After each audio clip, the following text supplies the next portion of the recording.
Hi, everybody. Welcome to the Mindful Place Summit. I'm your host, Crystal Jensen, and today we have the opportunity to sit down with Leah Morrison from Leah Morrison Healing. She is known for her small frame and big personality. Leah's heart-led, no-nonsense approach teaches you that your story is not your limitation, but your superpower. As a trauma-informed coach that incorporates energetic healing, mindfulness, meditation into self-care instruction, Leah's ability to see the unseen, to explain the unfelt, and to reach into the root of what is holding you back is unparalleled within the healing community. Whether you're working through chronic pain, disease, or dis-ease such as depression, anxiety, thought patterns, or limiting belief systems, Leah shares valuable tools that create dramatic transformations in all areas of your life. Thanks so much for watching. Hi, everybody. Welcome to the Mindful Place Summit. Today, we have the one and only Leah Morrison from Leah Morrison Healing. Whoop, whoop. Welcome, my friend. Hello, hello. Hello. Thank you for coming on and speaking with us about your method and your theory all around the four bodies. But first, can you please talk to us a little bit about yourself and how you got into the work that you're doing? Oh, thank you for having me. I'm quite excited to be participating again at one of your incredible summits. It's always so full of so much education and incredible speakers, so it's an honor to be here. Okay, so who am I? I am a trauma-informed coach, I'm a healer, and I'm a medical medium. And I am passionate, really passionate about teaching people that they are perfect just the way that they are, and how to be kind to themselves and what that actually means. There's a lot of kitschy stuff out there and about self-love and how you're supposed to take care of yourself, but really nobody knows how to. How do you apply those lessons? How do you apply those techniques?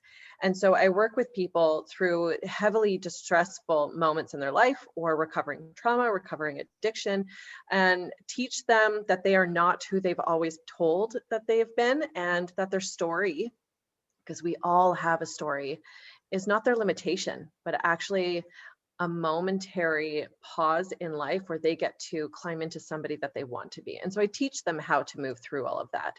And that's what I do. How I got here was through significant mental illness and being very, very sick, and started researching the science of the mind and body connection, really diving into meditation and alternative healing practices and coaching myself. And it fired something up inside of me.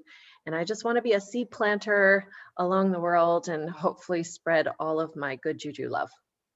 I love that. Well, those of you that are watching, Leah and she has been a great friend, a great mentor, and we have a lot of fun chats together. So I appreciate all the work that you do in the world. And one of my favorite quotes that comes out of your mouth is that she says she likes to remind people how not to be an a-hole to themselves, right? To just teach people how not to be, yeah. Yeah, right. Insert beep there. I am a swearaholic for sure. I swear a lot, but I think it's just kind of a little truth bomb here and there, and it creates emphasis, and it's permission for people to behave how they want to behave when they're with me in whatever capacity that needs to be. All right. So thank you for that beautiful introduction. Now, okay, the four bodies. Right? Yes. Give us the explanation and how you came about this theory, and let us have it. Let's hear it. Okay, so I mean, diving into the science of the mind-body connection, being mentally ill and not understanding how to process emotion. I was never taught. I wasn't taught that our emotions were, well, even necessary, right? So when I was younger, it was, if you're cry, I'll give you something to cry about. If you're angry, I'll send you to your room. If you're too happy, get outside. Nobody needs to hear that. And so children in my world were meant to be seen, not heard. And then we go to school and we're muted and we're not allowed to express ourselves. And that creates this blockage of processed emotion, leading to a lot of anxiety, depression, mental illness, and not understanding that our emotional body is actually the kingpin that rules the world. So, and our emotions correlate to energy, and that's scientifically measurable.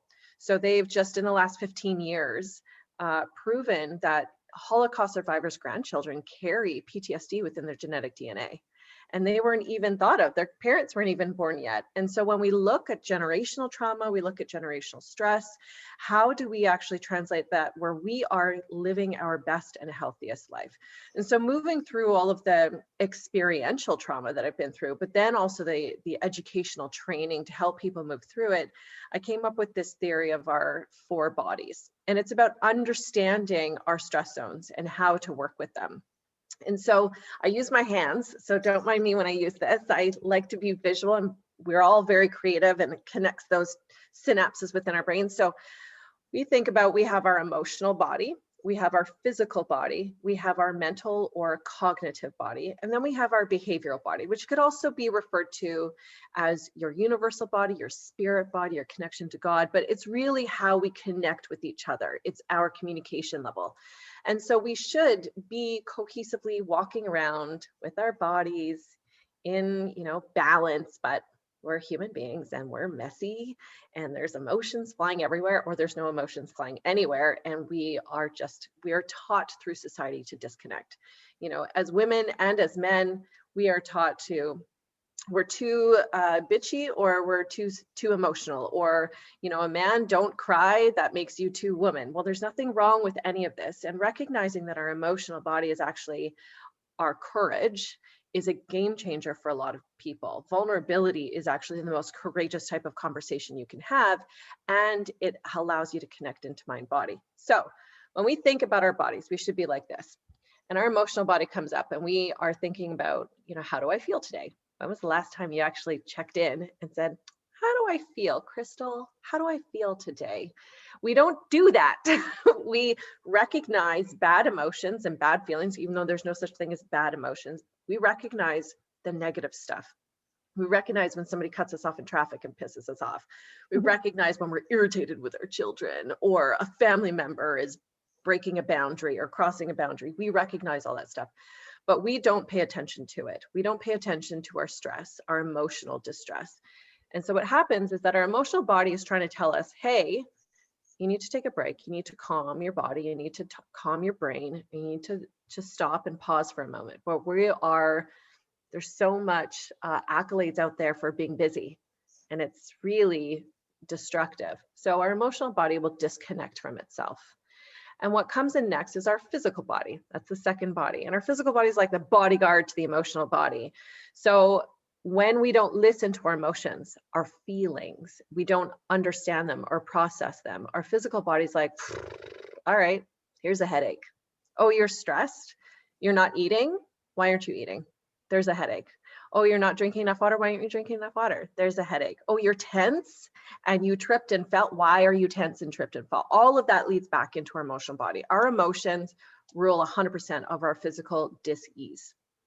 So our physical body will teach us how to stop through a physical symptom, right? So we're emotionally stressful, just for an example, emotionally stressed out, our physical body will come in and give us a headache. That is a conversion of symptoms, right? So we will convert. And what we are taught through society, we don't have time to stop. I don't have time for this headache. I'm going to pop a Tylenol or an Advil or take a pill or self-medicate. And our physical body's like, okay, I mean, what can I do temporarily? All right, so your physical body temporarily disconnects. And think about how many times you have all of you have taken a pill for a headache, right? You're literally shutting your emotional body up in that moment. So then what's next in the line is our mental or cognitive body. And that is that slippery slope of negative thoughts. We all have that ticker tape going in the back of our head. We all have those thoughts that remind us you're not good enough, remind us who we are compared to somebody else, remind us of what we need to do or should be doing. We should all over ourselves all of the time. So when that's going, we are constantly looking for somebody else to save us, to fix us, and to make all of the pain go away. So our emotional and physical body are disconnected at this point, and now our mind starts spinning out, and our mind will compare us. I mean, you just recently told me a story about your young child and her vision about her own body at the age of 4. That is because she's hearing things somewhere out in the society, because that's what we do. We can't avoid that. And our mental body will start to tell us, our mental cognitive brain will start to tell us that something's wrong with us. So what do? We go to the doctor. Somebody needs to fix us. We go seek out help because we don't think that we can actually help ourselves, because we are taught it's always somebody else's problem. And I will ask you, how many times have you gone to a doctor and been pissed off that they didn't help you? Right? Yeah, You get absolutely. choked that they did not step in and save you or give you the right pill. Well, through Western society and our health system, they're symptom treaters. They're not root treaters. They don't go into the root. When was the last time your doctor prescribed exercise and clean eating and some sleep to move anything through your body? You're having chronic headaches. Here's some pills. There's no looking at what's actually going on inside the body emotionally, or they'll be like, oh, it's stress induced. That's stress. Well, oh, your dad had a heart attack. Oh, it's just stress. But that stress ends up remediating or sitting within our body and causing disease. So our mental body will disconnect because we will go and take pills, anti-anxieties, depression, antidepressant pills, we'll take pain medication, we'll take anything. And we have now connected or disconnected our mental cognitive brain to thinking that we can do anything about it. We are a victim to our own selves at this point. And the only thing that's holding on in survival is our universal body, our behavior, our God body, our spirit body, whatever it is that connects you to other people. And when you have disease set into your body, whether it's through chronic pain, depression, mental illness, anxiety, whether something has started happening in your body, you end up going into a type of hibernation mode. And you're seeking out help in any way possible. But not once are we taught through our lives to look inside, to go, how am I feeling about this? What is the root of everything that's going on? When did my symptoms start? What can I do for myself in this moment to emotionally support how I'm feeling? And so what happens is that we disconnect completely. And that's when disease is rampant and we have a real struggle getting back to who we are. And who we are is everything that's good in this world. There's nothing wrong with you.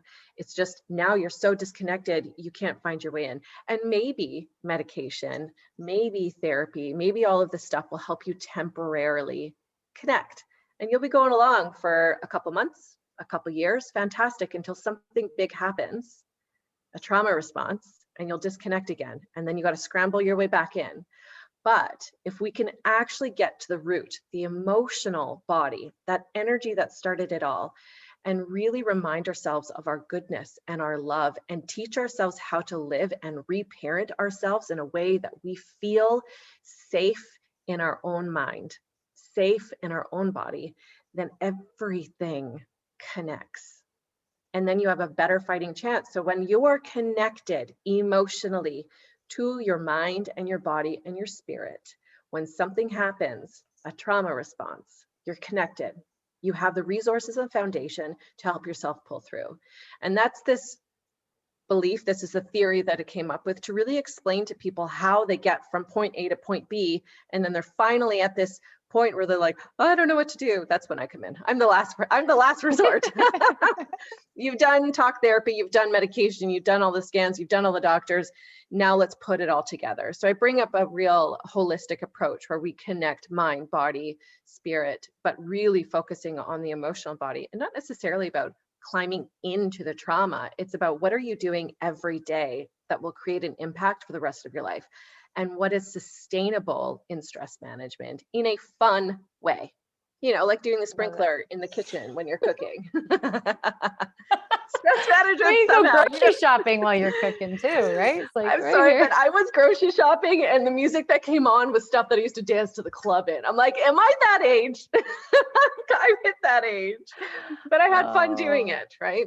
No, I love That's my that. theory on the four bodies and how we can recognize our own stress. So let's talk a little bit about stress. And thank you for Mhm. explaining the four bodies, because every time I hear it, I absolutely love it. And when we talk about stress and where does it sit in our body, I know that Mhm. you've got a free resource, so we'll post that below on your speaker Yeah. page as well. But maybe you just want to talk a little bit about where the stress sits in the body and what that free gift for our listeners is. Yeah, so I created this stress checklist, and it's really informative. And on the stress checklist, when you go to download this link, I have instructions on how to use it. And I suggest you use it 3 times just to get off the get-go. each stress zone, I've actually categorized it into the emotional body, the cognitive body, the physical, the spiritual. So you can see what type of symptoms are happening in your body are related to which part of you is activated, right? So you go through and you check off any symptom that you felt for your entire life. And I mean, the first time I did this, I checked off every single thing. And I actually have some things categorized and italicized as a full-on trauma response. Like, this is a trauma symptom. And so it's really looking at all of the symptoms that we feel that we don't recognize are stress related. And so just having that awareness piece is a huge game changer for a lot of people. Then I suggest, after you do this, wait a week. Pick a random Sunday and go, what did I feel just this week alone? Just this week alone, what symptoms did I feel? And then find another day the following week, and what did I feel today? Just today. And that will allow you to see what your body is doing, what your body is responding to. And knowing that as you go through this checklist and as you go through these symptoms, everything leads to the emotional body. So I also have a sheet at the end of this for a brain dump. And that is a colleague of mine gave me this exercise years ago, and I took it and ran with it with my clients and myself because I find it so incredibly effective. And it's taking out the trash. We have a lot of trash back here. We have a lot of thoughts and a lot of opinions and a lot of things that don't make a lot of sense. And it's everybody else's opinion and everybody else's projections that are also sitting in there, and commercials that we've seen and movies that we've watched, and conditioning, patriarchy, misogyny. I could go on and on. So this brain dump, I want you to just get another piece of paper and use a pen. And as you write, just write down everything that's in your head. If you're thinking of a blue ladder, write down, I'm thinking of a blue ladder. If you're thinking of how much your child pissed you off, there's no filter here. Just write it down, right? If you're thinking about your spouse or your parents, or how you're pissed at your neighbor, or you're just frustrated and feeling angry with your pain or angry with life, or, we're in a pandemic. What are you feeling about this? Get it all down. Don't think about grammar. Nobody's going to read it. Do it point form. Write a story. Who cares if your spelling is right? Anything. Just get it down. You want to write it, draw a picture. But the trick is to cover it up with another piece of paper as you're writing. So what you're doing is you're taking all of the scattered thoughts, all of the ungrounded energy that's happening in your emotional body. You're getting it down on paper, but you're not rereading it. And when you're done, and that brain is empty, because it will after a little while of writing, whether that's 10 minutes or an hour or 2 hours, just let yourself go and write and see where it takes you. Crumple it up as fast as you can, and either run it under the tap to soak it so you can't peel it apart, or just light that shit on fire. Blow it up, put it on fire, and then hand it back to the earth. And that is really a coming home to yourself. So you're taking all of this noise and you're dumping it out. And then what I suggest you do is write yourself a love letter. Write yourself a letter of gratitude that you just did this work. So when we can acknowledge where our body is feeling disconnected, and we can acknowledge how our mind is translating that disconnection in emotional energy, and we can witness it on paper, it connects all these different synapses within our brain that promotes healing. Because the moment you're aware of something, you're halfway through it. We just got to get to a point where we're aware. And that's what I'm trying to get people to. I just want you to be aware, observe yourself, be in observation, which is being of service, and really helping yourself move out of this zone. And this is just a tiny little baby step, just one tiny little tool that you can use to help yourself move forward. I absolutely love the work that you do. And I forgot to actually ask you if you wanted to bring us through a little mini body scan today. I would love to. Oh, I should probably do that because your body scans are my favorite. And I have to giggle because as we are talking, my favorite furry animal came into the room. And it was really challenging for me to stay present because I'm like, hi, Theo. I just want to say hi. Look at him looking at you. He is His tail is going a little beautiful human dog. He has human eyes, and sorry, I had to just put a little plug in there for Theo. Human. Theo is the office mascot, and if you're in my office, which is very rare right now because of COVID, but if you come into my office, He gets so excited and will bring you a bone and sit at your feet and chew the bone. And it's a little distracting if I'm doing healing. I'm like, Theo, like, get out. Like you're chomping on the bone, but he's just so happy to have people here. He's so polite, and he just literally pokes his head like he was on screen. Just pokes his head. He's just right there. So thank you for explaining the 4 bodies. And I Mhm. love how you have a resource that you can put to work right away. You can do the Yeah. self check-in. And this is why I thought, you know what, let's do a little mini body scan. And I personally would love that because I need that today. And I'm sure our Got it. listeners listening as well could go through that and enjoy that too. So if you wouldn't mind kind of bringing us through a little, You I'm already getting bet. ready.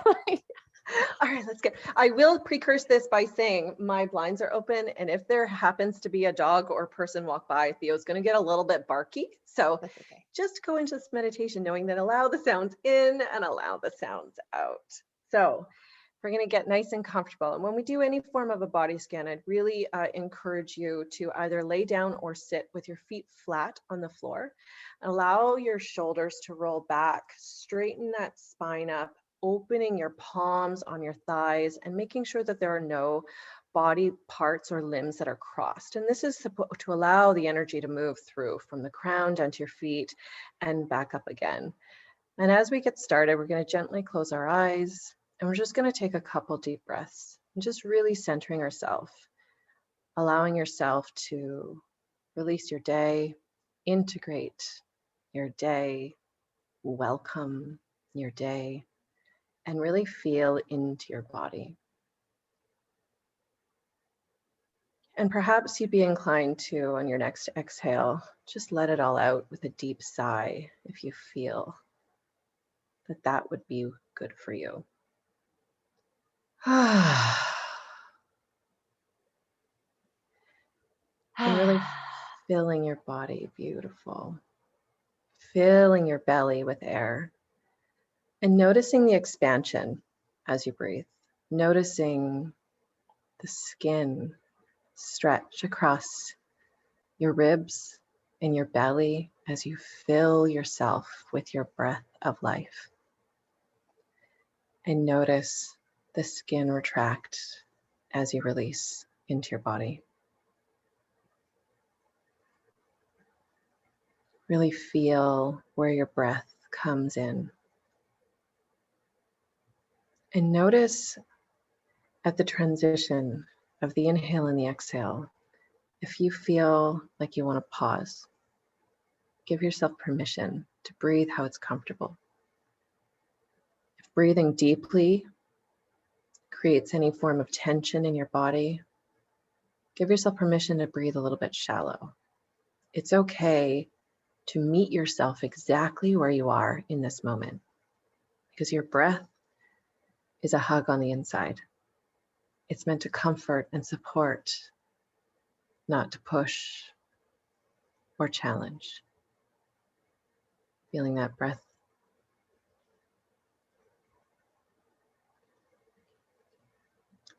Bringing your attention to the space between your eyes.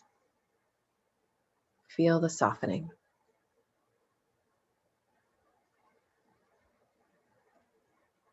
And perhaps to your eyelids as they rest. The weight and the safety of the stillness.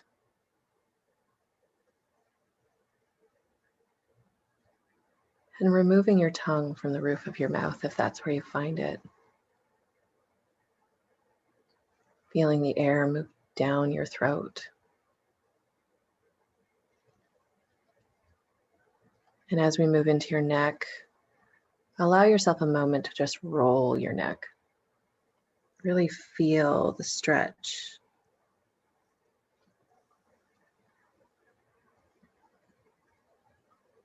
Feeling the muscles in your back stretch as you dip your chin forward.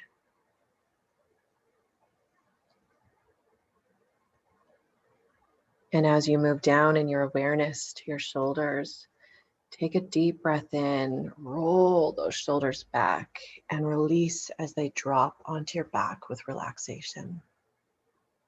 Opening that chest, activating that heart chakra, expanding through the ability to receive, receiving your own energy in this moment and dropping down deeper into that space of love and connection with yourself, with your spirit, with your God, with your universe, with your body.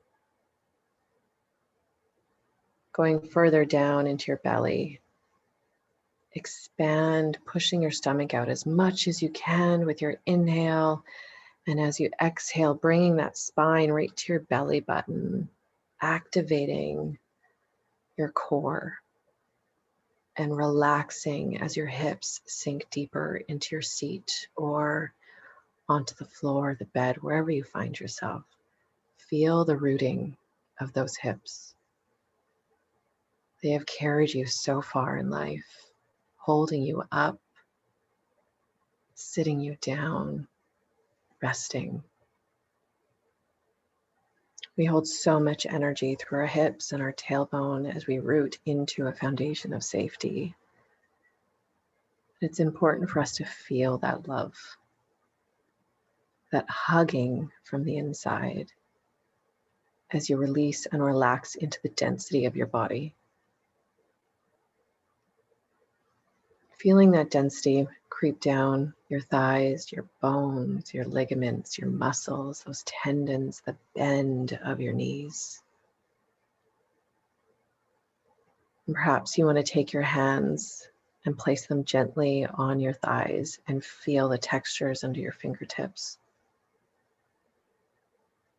Connecting mind and body, energy and touch, activating the senses as you breathe and feel. And moving down farther into your calves and your shins as the energy circles. You reach those ankles. Gently bring your toes towards your shins, flexing those feet. And then point your toes as pointy as you can get them. And then come to relaxation and feeling the ground underneath your heels. Feeling the connection underneath the pads of your feet and your toes. And if it's possible, gently push into the ground. Feeling your body root. Feeling your energy connect with the foundation of the floor and the earth. And on your next inhale, bring that energy up, back through your body. Breathing it up and up past your knees, through your hips, up your spine, through your heart center to your throat, right back to that space between your eyes where I encourage you to soften once more.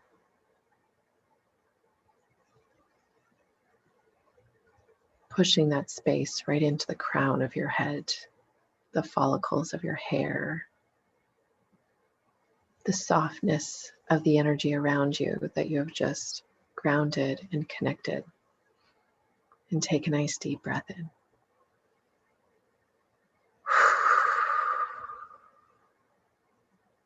Thanking yourself for giving yourself this moment of connection. Thanking the universe for supporting you through the energies of your own body, the energies of your own spirit.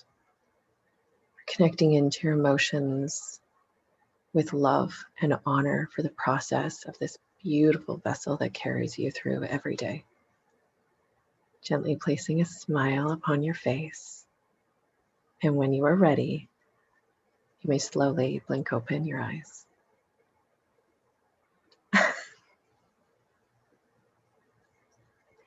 Thank you for that. It brings tears to my eyes. I love your body scans. I love your Thank you. meditations. I connect with them. It's like trying to get my Thank you. partner on board. I'm like, gotta listen to these. He's like, it's Leah. I'm like, I know. It's so good. He's like, "I can't believe it." Well, for Thank those you for that that. don't know, I'm about to get all of my meditations onto SoundCloud, so it's a free app, and all of my blog articles are also recorded. For those that have suffered any form of brain injury, everything has an audio link to it, so you don't have to read. I personally have suffered from quite a few concussions and have find reading hard sometimes, depending on my stress levels. And so recognizing that that might be a difficulty for you, I've made sure to connect all audios onto my website. So feel free to check that out. And I do have on that freebies page, do have a self-care chart that you can check into as well if you need a little bit of help understanding how you can take care of yourself. And there's some instructions there for you as well. I love that. Thank you for bringing us through that impromptu body scan. I was like, that's she my won't pleasure. mind. It's been such a pleasure chatting with you as always. And if you had just one piece of advice to leave our audience with today, I mean, I could sit here and listen to you talk all day, but if there was one thing, it's like one takeaway for our listeners today, what would that be? You know, self-care is not selfish, even though we've been brought up to believe it. Self-care is necessary. It's absolutely necessary, especially right now. So finding a way to care for yourself where you can honor where you've been with passion and love helps you move through it and get you to the other side where there's more passion and love. Beautiful. Beautifully said. Thank you so much for this Thank you. opportunity. Friends, this is Leah Morrison from Leah Morrison Healing. Once again, thanks so much for watching and have a beautiful day. Thank you. Thank you.